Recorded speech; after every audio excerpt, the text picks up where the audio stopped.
me he referido antes entre Canadá, Estados Unidos y México, el Telecán o NAFTA en inglés, Canadá ha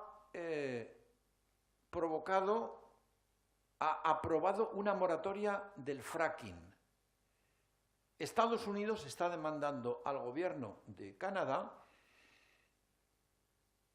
cerca de 500 millones de dólares justamente por esta moratoria del fracking. Es decir, como veis, el tema es que la compañía americana de productora de gas, justamente porque Canadá, en una decisión soberana, decide una moratoria del fracking porque no ve claro el proceso de fracking por las razones que os he dicho antes, y la compañía norteamericana le demanda en unas condiciones que además son, por otra parte, sangrantes. Porque ¿quién juzga si la compañía norteamericana Pine Resources tiene razón? ¿O es el gobierno canadiense el que tiene razón? Pues lo juzga un tribunal privado, lo que se llama dentro de los tratados un comité de arbitraje. Comité de arbitraje que está formado por 3 abogados de los grandes bufetes, ahora mismo de esos centenares de demandas que se están realizando en estos momentos en todo el planeta. Los árbitros son apenas 12,5 de personas. 12,5 de personas que pertenecen a estos grandes bufetes que cobran 1.000 euros la hora. Una cantidad que seguro que muchos de los que estáis aquí no cobráis, porque es una cantidad escalofriante. $1.000 la hora. Al gobierno canadiense, aunque apruebe, digamos la demanda sea desechada, puede ser que ese tribunal le diga que le castiga a compartir los costes del proceso. Y los costes del proceso pueden llegar a ascender a entre 8 y 10 millones de dólares. Estamos hablando de un gran negocio montado en torno a este mecanismo, sencillamente, de resolución de conflictos. El último ejemplo, el caso del agua y Argentina. Pocos países han estado más afectados por el mecanismo ISDS como Argentina. Primero porque Argentina sabe mucho de lo que es estos tribunales. En estos momentos tiene un contencioso con un juez norteamericano que está defendiendo a los fondos buitres porque, de alguna manera, la deuda argentina en un momento determinado fue renegociada, fue producto de un default, es decir, no pagó. La Argentina, después de la crisis del 2001-2002, se declaró en quiebra y no pagó, y luego renegoció una parte digamos, de acreedores que vendieron sus derechos a unos fondos buitres, a unos fondos especulativos, y estos fondos son los que han demandado ahora al gobierno argentino, y un tribunal privado norteamericano le ha dado la razón a los fondos buitres. Ahí hay un contencioso que en estos momentos está entre el gobierno argentino y estos tribunales privados, pero es que además de eso Argentina tiene el caso de los servicios públicos de agua y energía, que un consorcio de 5 grandes compañías, entre ellos una española, Aguas de Barcelona, pero está también CMS Energy de Estados Unidos, Suez y Vivendi de Francia y Anglian Water del Reino Unido, han demandado al gobierno argentino porque la devaluación de la moneda que siguió a la crisis del 2001-2002, según ellos, les ha supuesto una pérdida importante en las concesiones de agua privatizada, el servicio de agua, que tenían en este país. Tras muchos años de litigio, en octubre del 2013, el gobierno argentino acabó pagando más de 500 millones de dólares para satisfacer las demandas de estas 5 compañías. Es decir, fijaros lo que esto implica, dentro de, además del horror de lo que os he contado en términos de productos fitosanitarios, de la salud, de productos relativos a la cosmética, a la agricultura, además de los problemas de condiciones laborales que se pueden ver cambiados, del fracking, además de todo eso, está este mecanismo diabólico que de alguna forma la propia Comisión Europea, que es la que está negociando con Estados Unidos, es consciente de que está creando una enorme alarma social. Alarma social que las organizaciones como la nuestra, como ATAC, como Ecologistas de Nación, como partidos como ECU, Izquierda Unida, Podemos, estamos detrás de esta creación de alarma social.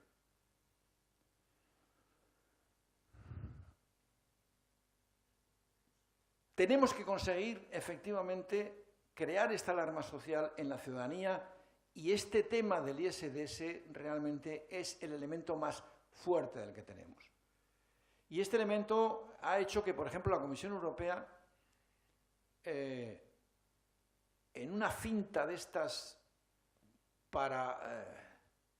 yo diría para engañar justamente, a primeros de año creó en Internet una especie de consulta para ver las organizaciones y la ciudadanía qué opinaba sobre el ISDS.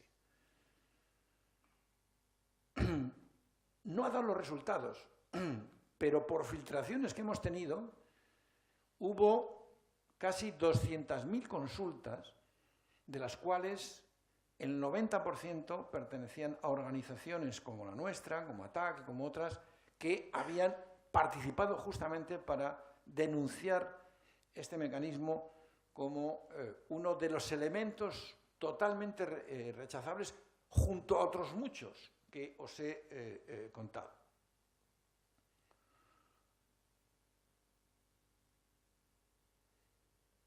En el fondo, estamos planteando que aquí hay una batalla entre la soberanía de los pueblos, la democracia y las grandes empresas transnacionales.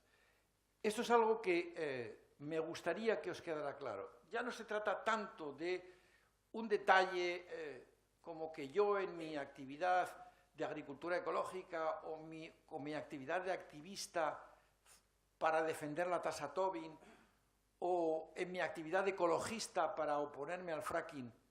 Aparte de eso,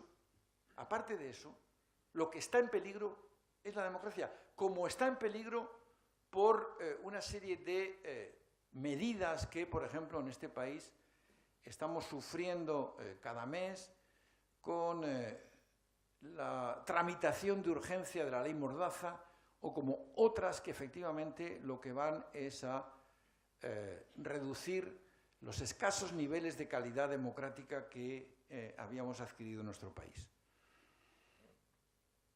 Hay un último elemento que me gustaría resaltar. Es un elemento un poquito más técnico, pero que os da todavía una idea de hasta qué punto las transnacionales se creen con un poderío que no tienen por qué compartirlo con nadie.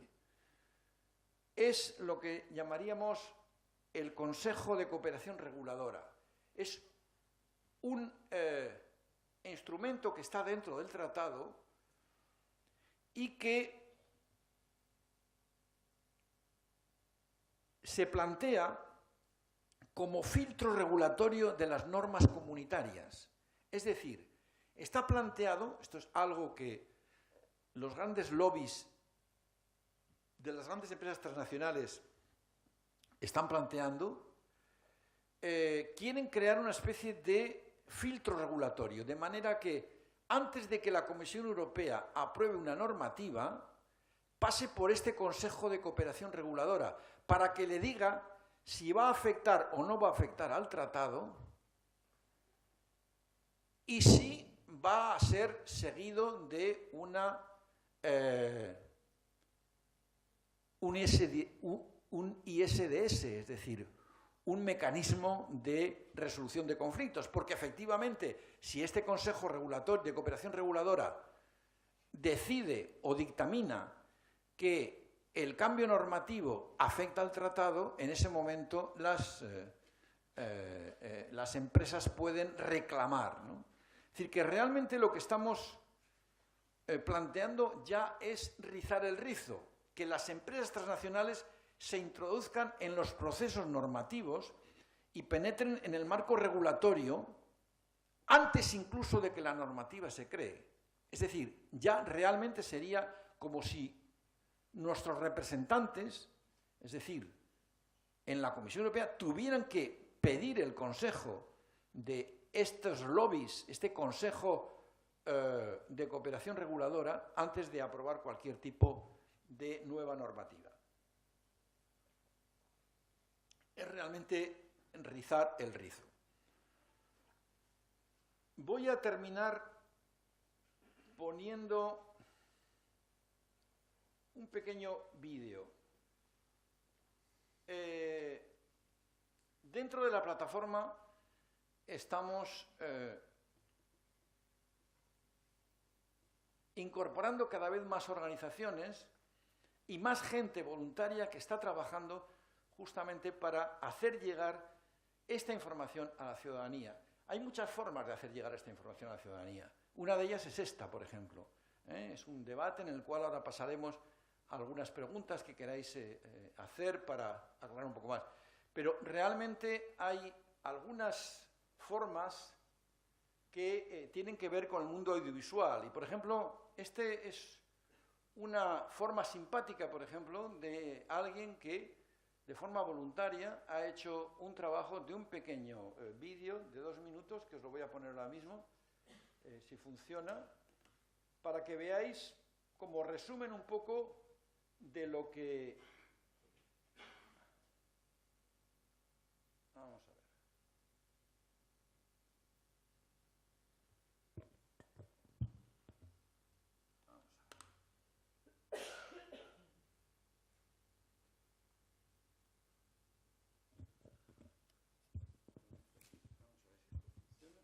Parece que va a ser sin voz.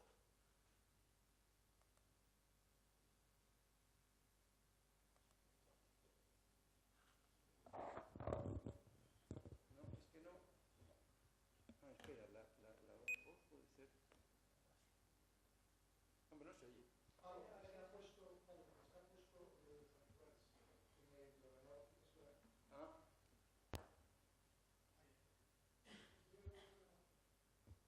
No, no se oye. Bueno, lo voy a poner otra vez desde el principio. No.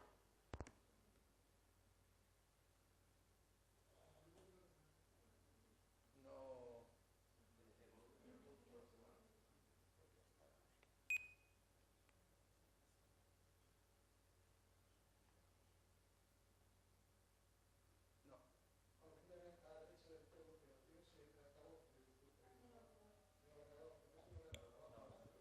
No se oye. Bueno, es lo mismo.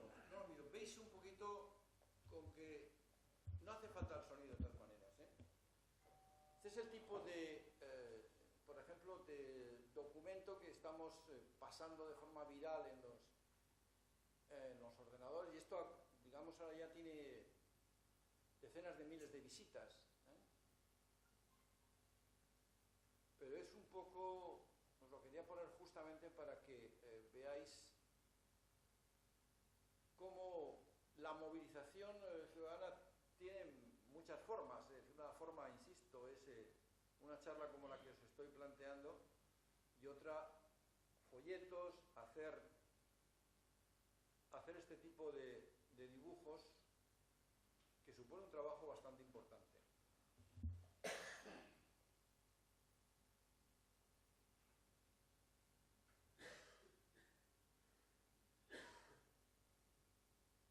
Es una pena que no se vea el sonido, pero vamos, prácticamente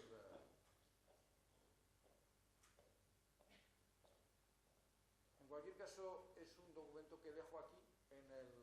no sé de quién es este ordenador. Lo dejo... el archivo archivo para que se pueda utilizar en otros...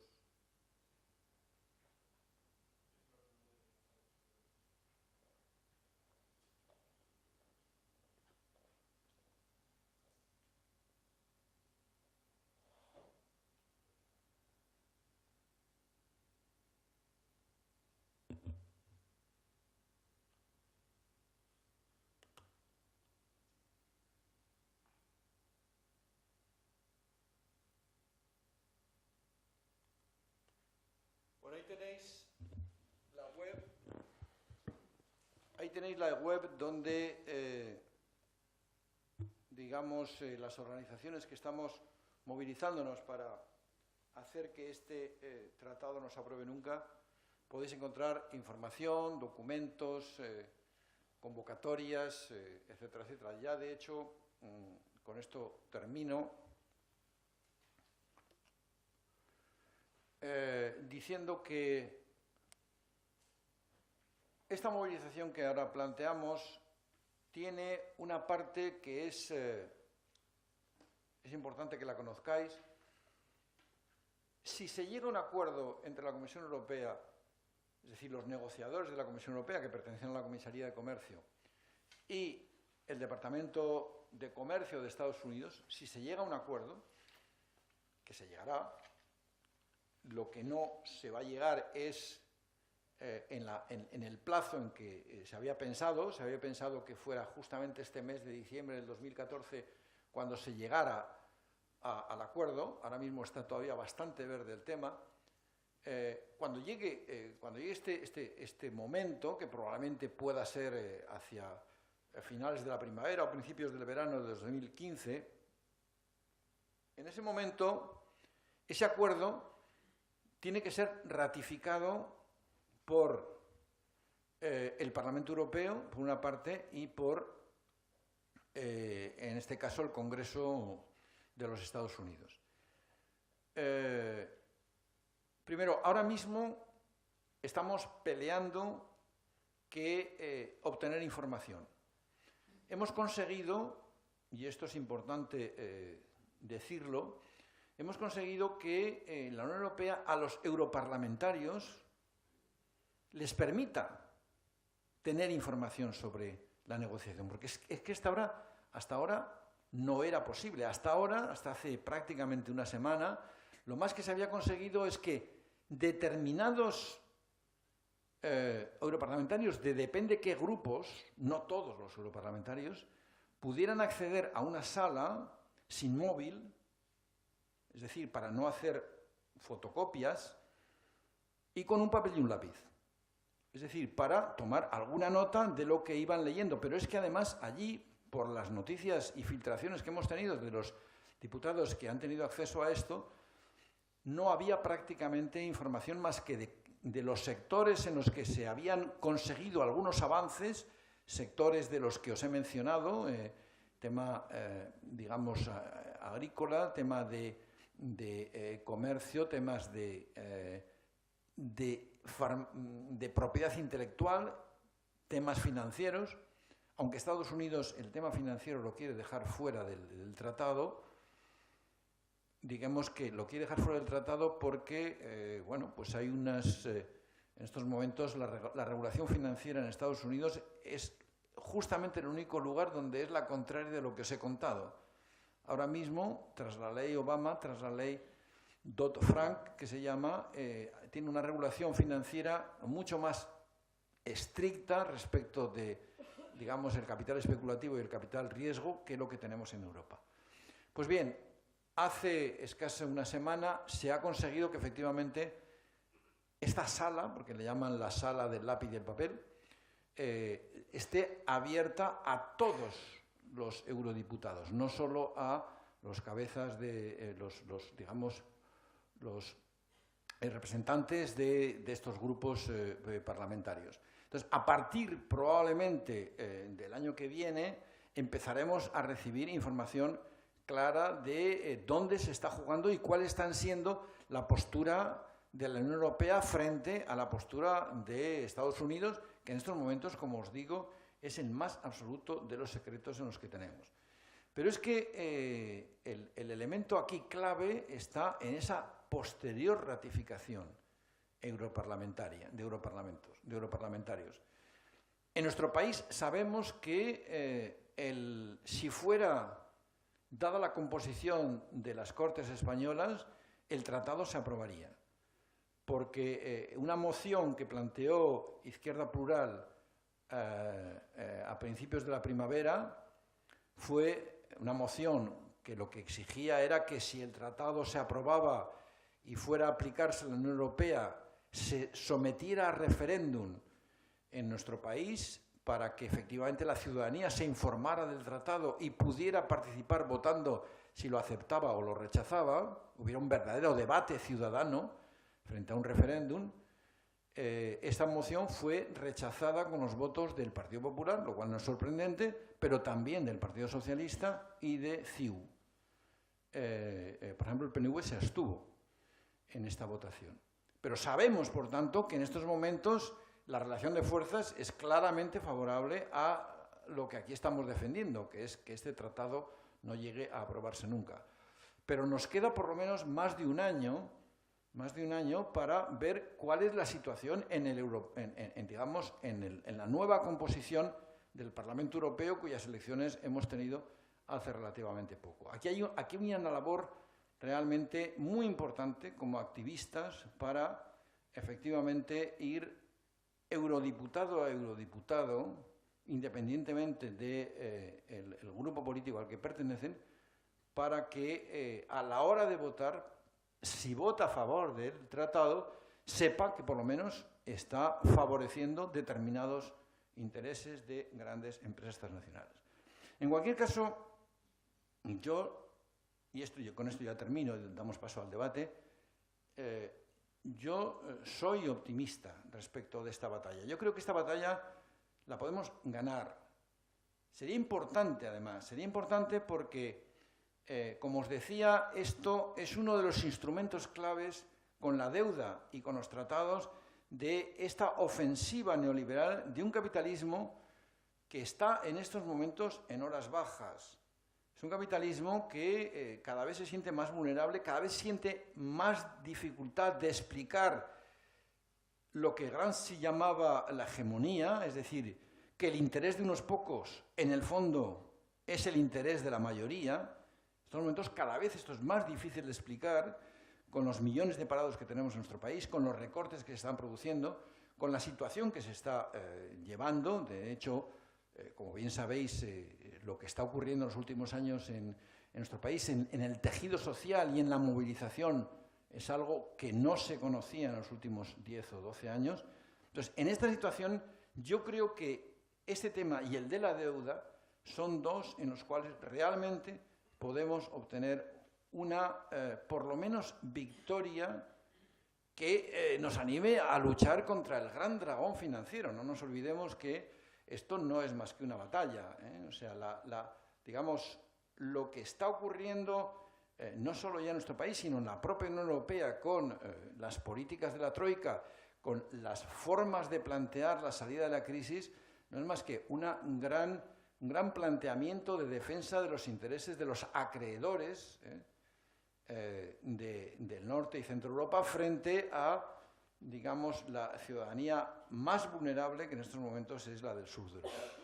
En este sentido, por eso nos estamos volcando un poco a dar información. Aquí yo voy a terminar un poco con un símil que me ha gustado desde la primera vez que se lo oí a Susan George, que es una activista norteamericana que vive en Francia, es vicepresidenta de ATTAC Francia, es una gran escritora, ha publicado libros, algunos de los que estáis aquí a lo mejor los habéis leído, y que dice que el TTIP es como Drácula, es decir, la luz lo mata. Si conseguimos realmente que ahora lo que está en la oscuridad sea objeto de focalizar una luz que refleje, que revele a los ciudadanos de a pie y sobre todo a los organizados lo que esto va a implicar, en ese momento el TTIP ha perdido la batalla. Y esto empieza a poner nerviosos a los negociadores. El 11 de octubre, por ejemplo, tuvimos el primer Día Europeo de Movilización contra el TTIP, que lo hicimos coincidir con el fracking.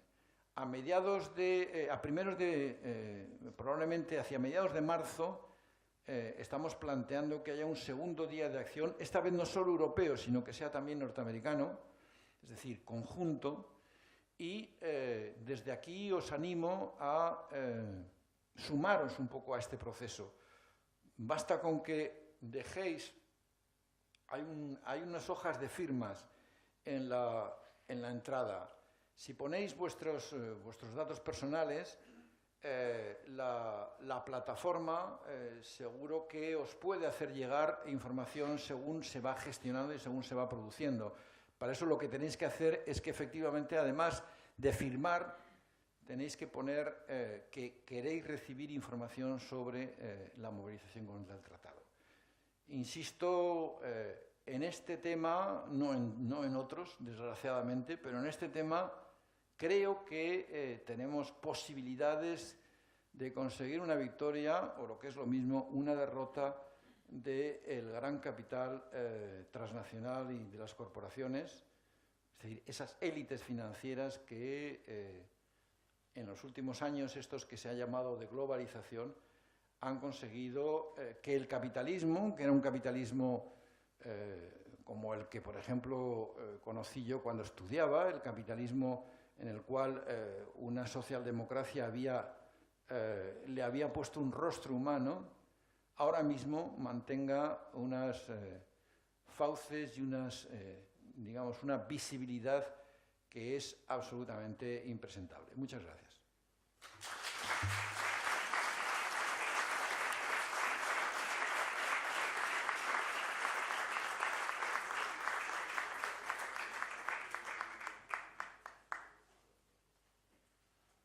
Pues damos paso, si queréis, al debate, ¿no? Sí.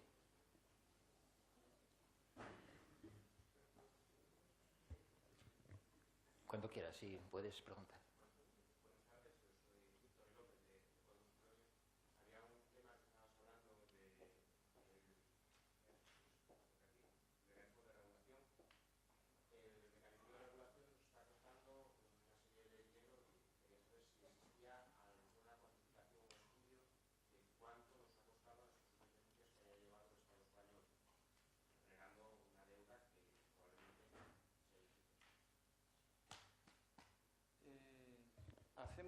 ¿Voy respondiendo o hay más intervenciones? A lo mejor agrupamos 2 o 3 preguntas. ¿Hay un micro de sala?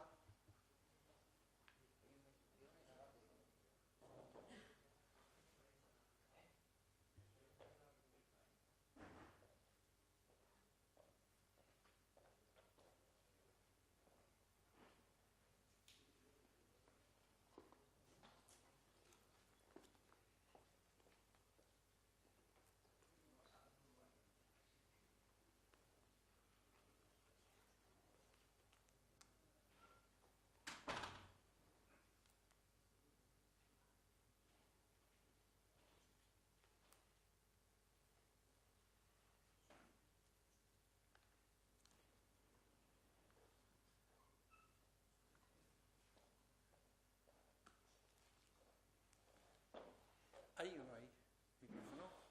¿Hay micrófono? Sí, lo que pasa es que no sé, aquí no está, no vemos. Lo traen ahora, igual está abajo. Esperamos, bueno, si puedo ir respondiendo mientras viene el micrófono. Vamos a ver, en nuestro país no hay ahora mismo experiencias de ese tipo, en España en concreto, porque digamos que los acuerdos que, como he dicho al principio, los acuerdos que la Unión Europea, es decir, España desde que se integró en la Unión Europea no puede hacer acuerdos, es decir, o sea, las competencias de los acuerdos pertenecen a la Comisión Europea. Entonces, los acuerdos y tratados que ha firmado en este momento la Unión Europea, de alguna manera son con países más débiles, en los cuales las empresas nacionales, digamos, europeas, son las que están planteando, en todo caso, ese tipo de demandas. No hay una demanda con tratados, es decir, no hay experiencia. Los ejemplos que se han puesto son ejemplos que tienen que ver con tratados firmados anteriormente entre transnacionales, o sea que no hay la posibilidad de esa cuantificación. Lo que sí sabemos, y esto es sangrante, por ejemplo, es un dato que a mí me gusta dar porque realmente refleja la, digamos, o sea, el apretón de tuerca que implica esto, es que efectivamente esto se haya convertido en un gran negocio. Es decir, que realmente esté en manos de una docena de grandes bufetes de abogados. Normalmente hay un abogado que nosotros sepamos, español, que participa dentro de estos procesos. Pero normalmente ese medio centenar de grandes abogados que participan y que se prestan a estos comités de arbitraje son en su mayoría norteamericanos y británicos, básicamente. Pero no hay esa experiencia. ¿Tenemos micro? Sí, hay micro ahí. Bueno, yo no lo necesito. Quería darte las gracias a ti o a usted por darnos esta información. A ti, sí, dale. Por venir acá a Cataluña y también preguntar sobre esto. Si hoy en día sería legal estos mecanismos de arbitraje en Europa. Claro que sería legal. Vamos a ver, fíjate, lo que preguntas y esto siempre ocurre, por eso hay algunas cosas que se me pasan y luego en las preguntas salen. Ahora mismo tenemos un precedente de lo que puede pasar. La Unión Europea acaba de llegar a un acuerdo con Canadá en un tratado de libre comercio e inversión. Se llama el CETA. Recordarlo, CETA, C-E-T-A. Este tratado es igual entre un país y la Unión Europea, solo que en vez de Estados Unidos es Canadá. Canadá en algunos casos no plantea lo que las grandes empresas transnacionales norteamericanas están planteando en el TTIP, pero sí tiene algunos elementos que son dignos de ser estudiados para ver cómo evolucionan. Porque sí hay empresas estadounidenses implantadas en Canadá que pueden, por ejemplo, demandar a la Unión Europea en base a este mecanismo, porque el mecanismo está en el CETA. Es decir, el mecanismo está planteado. Por tanto, nada impediría que una empresa europea demandara al gobierno canadiense por alguna cuestión o, al contrario, como os he mencionado, por ejemplo, esta empresa Lone Pine, que ha demandado al gobierno canadiense porque ha hecho una moratoria del fracking. Es decir, que el mecanismo no está cuestionado. Es un mecanismo que lleva funcionando 10, 15 años y que hay experiencias de demanda. Lo único que ha ocurrido es que en estos 10, 15 años hemos pasado de 15 demandas anuales a centenares de demandas anuales. Centenares de demandas anuales. Es decir, ahora mismo hay bufetes de abogados que van a las empresas transnacionales y les dice: usted tiene un tratado, usted está dentro de... tiene intereses en un país que ha firmado un tratado y que tiene esta cláusula. Yo a usted le puedo sacar 3 o 4 demandas, si usted me lo quiere, y verá cómo esto progresa, porque realmente hay base jurídica como para, de forma, digamos, legal, demandar a los estados. Estamos, en definitiva, en una especie de trampa del propio sistema que ve negocio hasta en un mecanismo que en principio había estado pensando para la protección del inversor y de los estados. Mi pregunta iba un poco en el mismo sentido, es decir, esos tribunales siendo privados, ¿en qué normas jurídicas se asientan para hacer cumplir sus sentencias? Bien, no soy yo especialista, yo soy economista, no soy especialista en el tema. Lo que sí puedo decir es que hay una jurisprudencia de lo que podríamos llamar la lex mercantilis frente a la simple legislación estatal de soberanía de Estado, ¿no? De Estados. Es decir, que sí es base jurídica suficiente como para que en base a esta cláusula firmada por dos Estados, porque está firmada, por tanto, en este caso, por el Estado que acepta las cláusulas del tratado, los dos Estados, hay base jurídica como para que, si esta cláusula está dentro de ese tratado, haya un comité de arbitraje que pueda atender la demanda que un inversor realiza contra un Estado. Porque siempre es así, nunca es al revés. O sea, el tratado no acepta el que un Estado demande a un inversor. No estamos planteando en ningún caso. Es decir, el ISDS son siglas que quiere decir resolución de conflictos entre inversor y Estado. Y la demanda que se plantea siempre es desde el inversor hacia el Estado, no al revés. Entonces, ¿hay base jurídica? Por supuesto que hay base jurídica.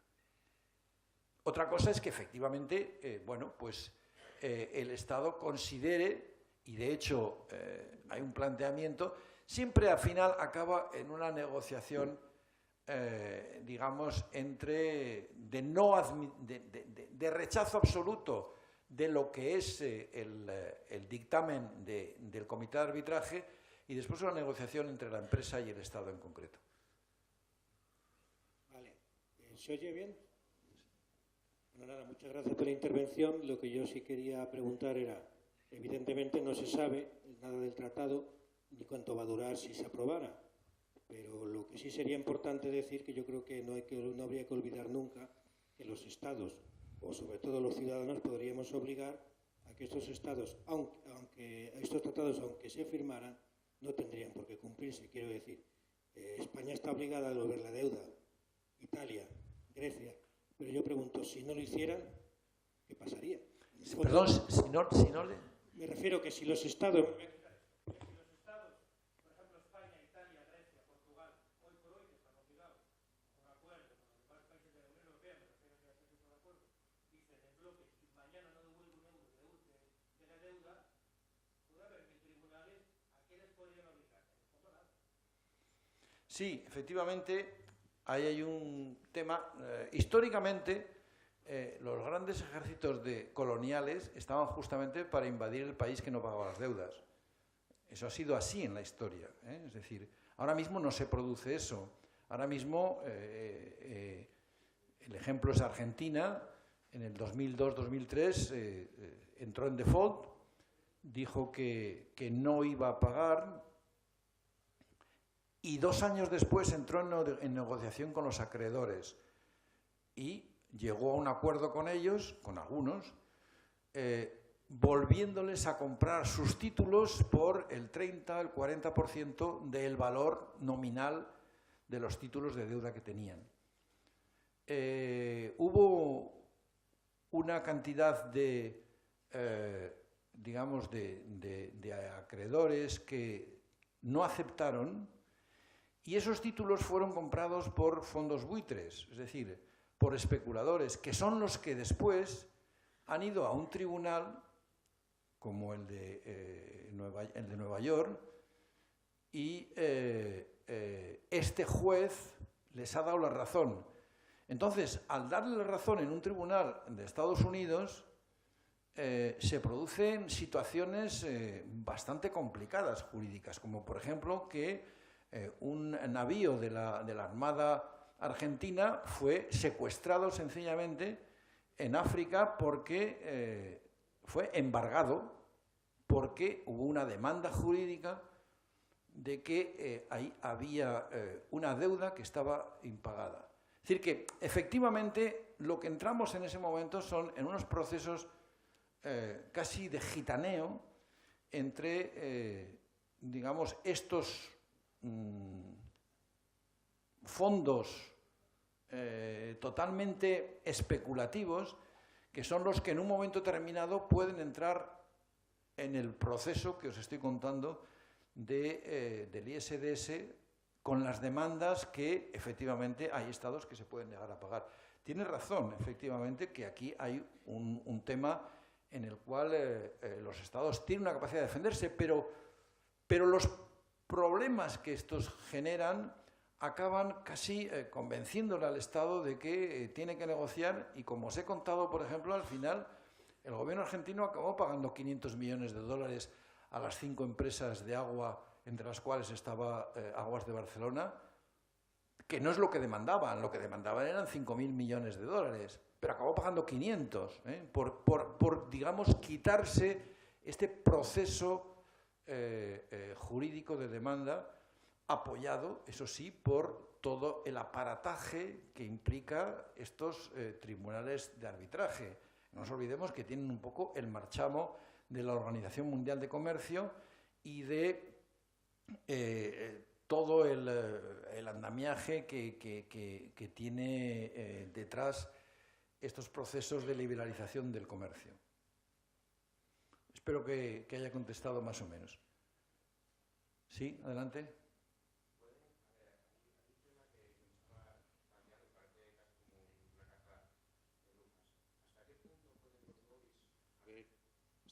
Pueden los lobbies de presión en la Unión Europea haber tenido una planificación de la implantación de este tipo de tratado en las medidas de recorte que se han hecho a la salida de la crisis. Es decir, se ha fomentado que la crisis lo que se pretendía era una mayor competitividad, y precisamente esa competitividad lo que ha hecho, o estos recortes, lo único que han hecho ha sido aumentar la desigualdad. Con lo cual, los más ricos, o sea, las transnacionales europeas, que precisamente son los que tienen los grupos de presión en el Europarlamento, han sido los que han estado beneficiados por este tratado, que es el que están intentando implantar. Entonces, viendo en su conjunto todo este proceso, ¿hasta qué punto podemos estar seguros si el Tratado de Libre Comercio está redactado realmente por una política neoliberal de nuestros cargos electos o de una política neoliberal de aquellos que aconsejan a nuestros cargos electos sin decidir esto? Vamos a ver, el tema efectivamente es un poquito enrevesado. Vamos a ver. Lo primero que tenemos que tener en cuenta es que estamos dentro de un pensamiento neoliberal mayoritario. Es decir, que en estos momentos, cuando tú hablas con un diputado, por ejemplo, que está aparentemente defendiendo lo que él puede entender como interés colectivo, está defendiendo la visión neoliberal. Está defendiendo la visión de que la solución de los problemas viene por favorecer el crecimiento, y para favorecer el crecimiento hay que conseguir la libertad comercial, aunque eso implique darle más poder a las transnacionales. Es decir, que en el fondo hay Hace muchos años hemos perdido la batalla ideológica. Tenemos que volver a recuperar y a decir que las cosas pueden ser de otra manera. Es decir, no el incremento de desigualdad, a pesar de, por ejemplo, de lo que ideólogos neoliberales dicen, que un poco que las migajas que acaban cayendo, pues acaban haciendo una clase media que evidentemente tiene mucho menos poder y tiene mucho menos riqueza que los ricos, pero que en el fondo el país se va enriqueciendo y se va... Eso lo que se ha demostrado, y ahí está, por ejemplo, el último libro de un economista que yo recomiendo, que es Thomas Piketty, El capital en el siglo XXI, es un libraco gordísimo, pero es de los pocos economistas, con Krugman y con Galbraith, de los que saben escribir, porque muchas veces los economistas realmente hacemos tochos que son infumables. Pero en este caso merece la pena leerse para ver cómo se demuestra que efectivamente la cantidad es decir, el proceso este de crecimiento y de favorecer el libre comercio, etcétera, etcétera, lo que lleva es a callejones sin salida en un sistema en el cual efectivamente no da para más. Es incapaz de cumplir tan siquiera con el proporcionar un empleo digno a la población. Entonces, eso es lo que hay que romper. Entonces, en ese sentido, es verdad que los lobbies están haciendo un papel importante, pero es que los propios comisarios no son conscientes de que ahí están apoyando o favoreciendo a una forma de entender la economía y desarrollar y organizar la sociedad, ¿no?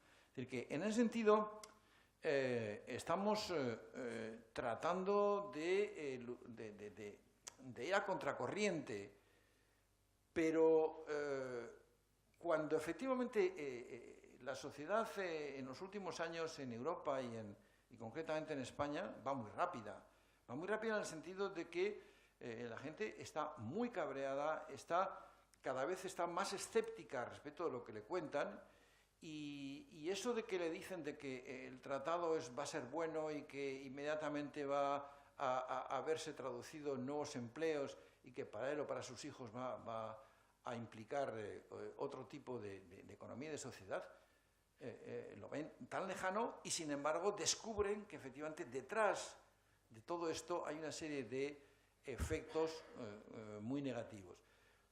Lo que te quiero decir es que no es tanto, o sea, ahora mismo no es que haya unas fuerzas ocultas, que las hay, pero es que es el propio ambiente en Bruselas y en la Comisión Europea el que hace que los eurodiputados que tienen una visión alternativa son muy pocos y efectivamente tienen una gran labor de convencimiento. Lo que pasa es que también es verdad que el cambio en la composición del Parlamento ha hecho que haya una serie de grupos que están también en contra del tratado, pero no desde una visión solidaria, no desde una visión, llamémosla, de interés colectivo, sino por simple rechazo de la propia Unión Europea. Es decir, o sea, hay ahí unos elementos, pero en política, evidentemente, hay que siempre jugar con las contradicciones y jugar con lo que se puede obtener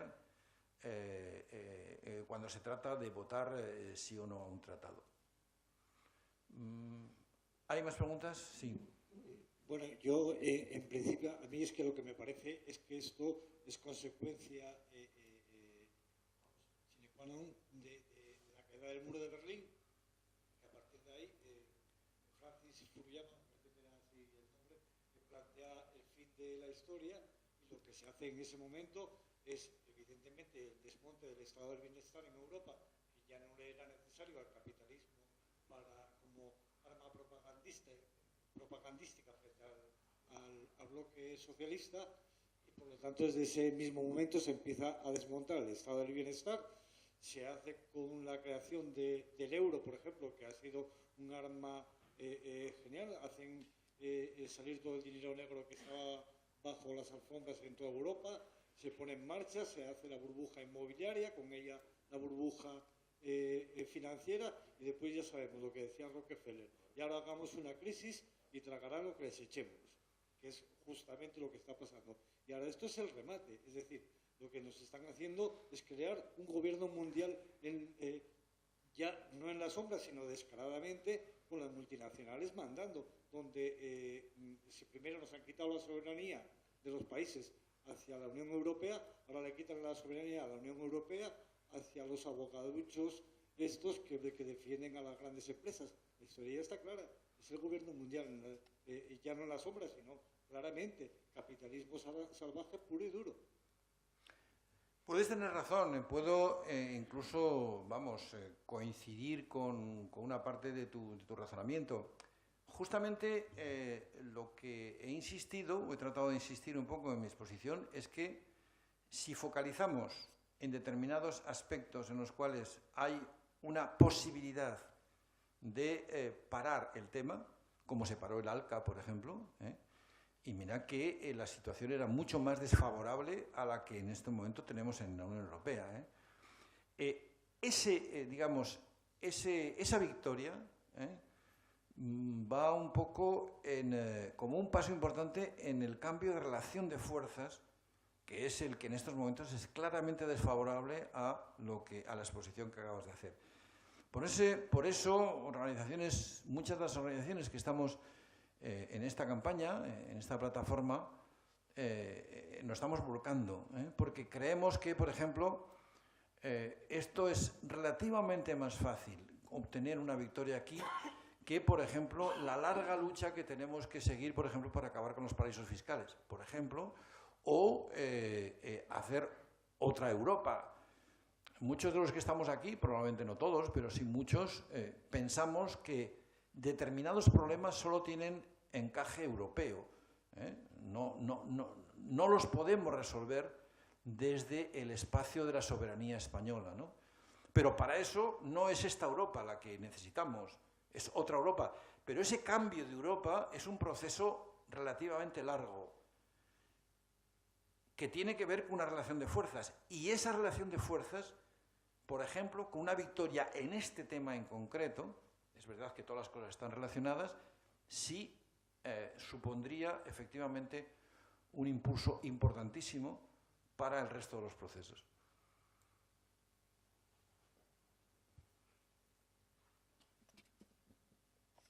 ¿Quiénes forman parte de la comisión negociadora por parte de la Unión Europea y de quién depende? Sí, depende de la Comisaría de Comercio. La Comisaría de Comercio acaba de cambiar, ahora con el nuevo gobierno Juncker ha cambiado. Antes el comisario era un digamos, ferviente impulsor del tratado. En este caso, la nueva comisaria es una mujer, ha hecho también, lógicamente, está dentro de un gobierno que apoya el tratado, pero todavía no ha dado las claves de cómo se va a posicionar. Lo que sí conocemos es el representante, que hemos tenido contacto con él, el representante de la Unión Europea y por tanto de la Comisión Europea en España, que es el señor Francisco Fonseca, con el cual hemos tenido algunos intercambios bastante bruscos con él, y esta persona además es muy sibilina, porque de alguna forma niega todo lo que yo, por ejemplo, aquí acabo de exponer, lo niega, dice que eso es mentira, que es mentira que el tratado vaya a atentar contra los servicios públicos, que es mentira que el tratado vaya a afectar a los productos fitosanitarios, al fracking, etcétera, etcétera, y que el ISDS ha llegado a decir, estaba yo presente cuando lo dijo, es un tema conflictivo, pero pudiera ser que quedara para una segunda fase. Esto es absolutamente incierto porque Estados Unidos ha dicho que si no lleva la cláusula ISDS no hay firma de tratado. Es decir, que efectivamente ahí tenemos una serie de personas que tienen una visión absolutamente neoliberal, que no admiten que, por ejemplo, gran parte de las críticas que les hacemos, pero realmente nuestro cometido en estos momentos es llegar a los medios de comunicación. El domingo pasado, por ejemplo, conseguimos que Javier del Pino en la SER hablara del tratado. Precisamente, además, se puso en comunicación con una compañera de ATAC que vivía en Medialdea. Y bueno, pues vamos poco a poco tratando de llegar, pero los medios son bastante, en principio, reacios a hablar de este tema porque, de alguna manera, bueno, pues hay una digamos, situación en la cual yo no sé si como los grandes medios de comunicación, cuando hablan de economía, pues o sea, ya sabemos la visión que dan, ¿no? O sea, aunque sean hasta cierto punto críticos. Pero esto es un poco lo que puedo decir sobre digamos, las personas que están negociando. Hay algunas personas que En estos momentos nos están produciendo información. Wikileaks, por ejemplo, nos filtró bastante información del tratado y bueno, pues poco a poco vamos obteniendo y vamos reforzando un poco la resistencia al tratado. Yo os animo a que efectivamente estéis siguiendo un poco esta información. Además de las firmas, hay un tema importante. Bueno, las firmas, en estos momentos ya hemos superado el 1.000.000 de firmas en toda la Unión Europea.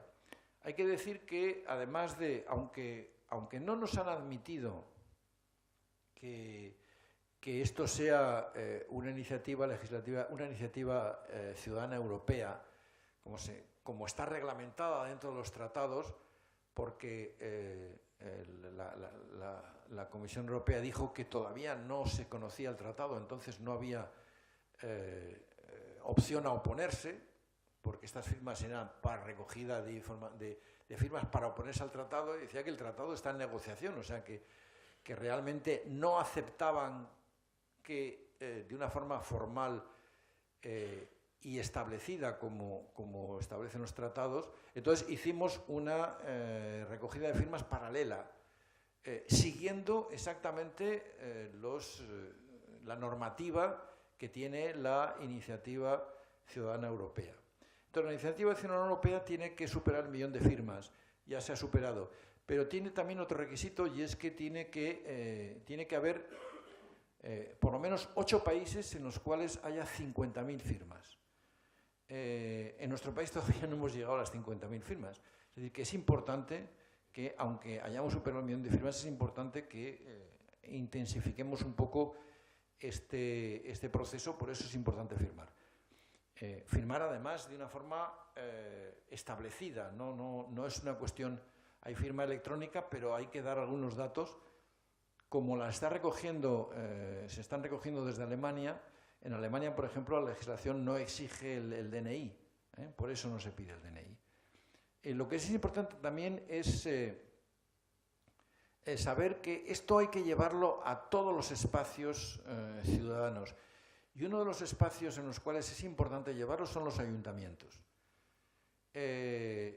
Así que desde las organizaciones lo que estamos haciendo es contactar con aquellos concejales que se pueden prestar a redactar una moción, que nosotros la tenemos redactada y que la podemos, está en esta web que veis aquí detrás de mí, de manera que un concejal de un ayuntamiento presente una moción al Pleno para que sea discutida. Y solo el hecho de que ese concejal la defienda implica que en el Pleno el conjunto de los concejales se van a enterar de lo que está en juego. Porque es que el problema con que nos enfrentemos es que muchos representantes políticos no tienen ni idea de lo que está ocurriendo. No saben ni tan siquiera qué es el tratado y cómo puede afectar a la ciudadanía y a los ayuntamientos del tratado. Daros cuenta de que los ayuntamientos están constantemente haciendo digamos, normativas respecto de la gestión de los servicios públicos. O sea que realmente un ayuntamiento puede ser demandado por una empresa que en un momento determinado, por ejemplo, vuelve a recuperar la gestión del agua que la había privatizado en un momento determinado. Eso entraría dentro perfectamente del mecanismo del ISDS.